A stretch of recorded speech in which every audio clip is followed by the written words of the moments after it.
매즈 미켈슨의 외형을 보면 왠지 북유럽 신화의 신배역을 한다면 어울리지 않을까 싶은 생각이 들기도 합니다. 그런데 실제로 매즈 미켈슨은 토르 다크월드에 출연할 뻔 하기도 했죠. 정확한 배역은 알려지지 않았지만 빌런 쪽으로 캐스팅이 갔다는 걸로 봐선 말레키스 역이 아닐까 싶은데요. 그러나 비슷한 시기에 한니발 캐스팅이 먼저 와서 그쪽으로 가게 됐습니다. 근데 아시다시피 말레키스가 마블 시네마틱 유니버스의 최악의 악역으로 꼽히는 데 반해 한니발은 매즈 미켈슨의 퇴폐미와 딱 맞는 커리어 최고의 배역이라는 점을 생각해보면 아주 지당한 선택이 아닐 수가 없죠. 한니발을 성공한 후 그는 캐실리우스 역으로 마블 시네마틱 유니버스에 들어가 또 다시 호평을 얻었으니 여러모로 배역 선택 촉이 좋은 듯합니다. 매즈 미켈슨의 이름은 매즈, 미켈, 센으로 나뉘는데 매즈는 매튜에, 미켈은 마이클, 미카엘의 스칸디나비아어 변화 형태의 하나라고 합니다. 매즈의 뜻은 신의 선물이란 뜻이고 미켈슨은 미켈의 아들이란 뜻이죠. 영어식으로는 매즈 미켈슨이라 부르지만 덴마크식으로는 정도로 발음해야 된다고 하지만 이 영상에선 그냥 매즈 미켈슨이라고 하겠습니다. 매즈의 취미 중 하나는 바로 오토바이 라이딩입니다. 그가 자주 타고 다니는 모델은 데니시 님부스 1937년 모델이라는데 이 님부스 모델 자체가 1919년부터 1960년까지만 생산됐고 시중에 풀린 물량이 전 세계에 12,000대, 주산지인 덴마크에도 4,000대밖에 없는 매우 희귀한 모델이라고 하죠. 이렇듯 오토바이 고인물이긴 하지만 어쨌든 오토바이가 여러모로 위험해서 아내가 걱정을 많이 하는 탓에 속도를 내기보다는 안전주행을 택하는 편이라고 합니다.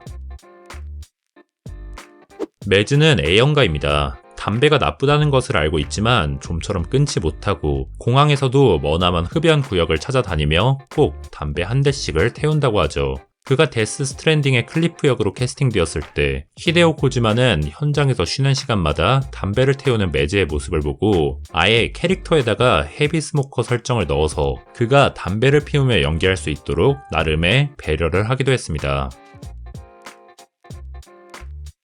매즈는 애주가이기도 합니다. 근데 위스키나 스카치 같은 증류주는 잘 마시지 않고 맥주를 좋아하죠. 스카치나 위스키는 샤워를 하는 대신 그냥 향수를 뿌린 냄새를 떠올리는 맛이라는 그의 독특한 감상이 있으며 아무튼 자기 스타일이 아니라고 합니다. 맥주 러버인 그의 인생 맥주는 체코의 명품 라거 필스너라고 하는데요. 인생에서 가장 공포스러운 순간을 맥주 4병 마시고 화장실에 긴 줄을 보았을 때 라고 답한 그의 인터뷰에서 알 수 있듯 주량이 꽤나 되는 편인 것 같습니다. 한니발 시리즈의 소소한 재미 요소 중 하나는 한니발 렉터 박사가 직접 선보이는 요리 장면입니다. 시즌별 컨셉에 맞게 매즈 미켈슨이 직접 선보이는 그런 과정들을 보고 있으면 정말 자연스럽다는 생각이 드는데 실제로 배우 본인이 평소에 요리를 즐겨 한다고 하죠. 그런데 의외로 그가 자신 있어 하는 요리는 덴마크 요리가 아닌 아시아 요리라고 하며 정확히 어느 국가 요리인지는 모르겠지만 코코넛 새우 수프 요리를 제일 자신 있어 한다고 합니다. 그 외에는 칠리가 들어간 수프 요리들을 좋아한다고 하죠. 한니발 요리 장면 중에서도 가장 앞거는 시즌2 에피소드 5편 무코즈케에서 계란을 깨는 장면입니다. 계란을 높이 던졌다가 뒤집개를 사용해 껍질만 걷어가는 장면은 딱 봐도 엄청 고난도 기술로 보이는데요. 컷이 들어갔긴 하지만 제작진은 이 장면의 촬영이 쉽지 않을 거라고 생각해 100개가량의 달걀과 한니발 손 대역을 연기할 요리사 3명을 섭외했습니다. 그리고 당일 아침 현장에 도착한 매즈 미켈슨에게 계란으로 이렇게 저렇게 촬영할 거라고 브리핑을 했는데 매즈가 직접 하겠다고 나서며 드라마에서 보이는 대로 그 묘기를 직접 해냈죠. 제작진은 이게 얻어 걸렸다고 생각했지만 매즈가 또다시 시도하더니 또 성공했다고 합니다. 다들 입이 벌어져서 어케누라고 물어보니 어렸을 때부터 이렇게 계란을 깨곤 했다고 합니다. 매즈의 독특한 점 중 하나는 5개 국어를 할 줄 안다는 것입니다. 덴마크어, 스웨덴어, 영어, 프랑스어, 독일어가 그것인데요. 당연히 언어별로 구사 능력의 차이가 있고 덴마크어는 모국어, 영어는 많은 영화에서 그 능숙함을 알 수 있습니다. You have to investigate me. It's in my best interest. 과거 영미권 영화들을 보면서 영어를 자연스레 익혔고 특히 도움을 받은 작품은 자신의 형 라스 미켈슨이 가지고 있던 몬티 파이튼 시리즈라고 합니다. 또 매즈는 어린 시절 기계 체조를 배우다가 고등학생 때 키가 급격하게 자라 스웨덴 예테보리에 있는 발레 아카데미에서 무용을 배우며 자연스럽게 스웨덴어를 익혔습니다. 후에 한 TV쇼에서 스텔란 스카스가드와 자연스레 대화하는 걸로 봐서는 스웨덴어로 의사소통이 가능한 그런 수준인 것으로 보입니다.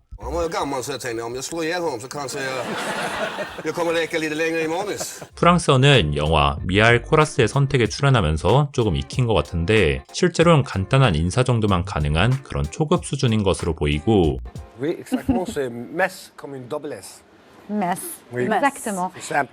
독일어 역시 더 도어에 출연하면서 익힌 것입니다. 아시다시피 독일은 영화를 들여오는 경우 거의 대부분 독일어 더빙이 들어가는데 매즈는 자기 목소리가 더빙되는 게 싫어서 악착같이 독일어로 대본을 외웠다고 합니다. 실제로 인터뷰들을 보면 프랑스어처럼 초급 수준인 것으로 보이죠. 어쨌든 3개국어를 자연스럽게 구사하고 2개국어도 영어 대본을 소화하는 것으로 봐서는 참 놀랍다는 생각이 듭니다. 여러 잡지에서 가장 섹시한 남자로 꼽히는 경우가 종종 있는 그는 뇌까지 섹시한 모양입니다.